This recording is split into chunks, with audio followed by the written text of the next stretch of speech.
Կուզեմ նաև ընդգծել առողջ ապրելակերպը եւ ֆիզիկական առողջ ակտիվության հետ կապված մեր աշխատանքը եւ այստեղ հատկապես կուզեի ներկայացնել այն աշխատանքը, որ իրականացրել ենք վարչապետի գավաթի խորագիրը կրող մրցաշարերի շրջանակներում, գիտեք 5 խոշոր մրցաշարեր ենք կազմակերպում, նախորդ տարի դրանց մասնակցել է ավելի քան 9600 մարդ, որը 48%-ով ավել է քան նախորդ տարի եւ հատկապես կարեւորում եմ, որ մենք վարչապետի գավաթի եւս 2 մրցաշարեր նախորդ տարի վերափոխեցինք դպրոցականների շրջանում անցկացվող մրցաշարերի, խոսքը սեղանի թենիսի եւ հեծանվավազքի մասին է, մինչ այդ նաեւ դպրոցականների շրջանում էր անցկացվում խճուղային, ուրեմն թիմային խճուղավազք ներողություն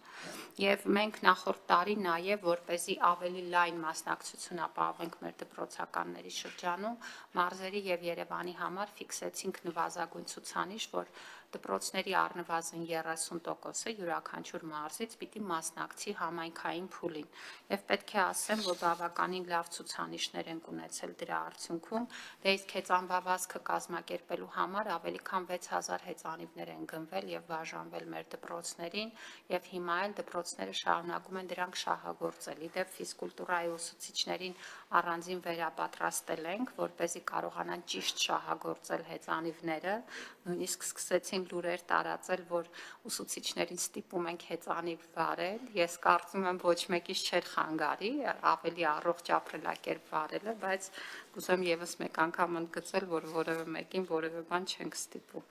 Եվ այս տարի նաև մեկնարկում ենք դպրոցական բասկետբոլի լիգան, գիտեք, որ մենք հատկապես նորակառույց դպրոցներում, մարզադահլիճներում ամբողջությամբ հագեցված պայմաններ ենք ստեղծում եւ մեր խնդիրն է ոչ միայն պայմաններ ստեղծել, այլ հետո նաև օգտագործել եւ շահագործել դրանք եւ բասկետբոլի լիգայի անցկացումը կարծում ենք, որ մեծապես կխրախուսի նաև մեր այս ուղղությամբ աշխատանքը։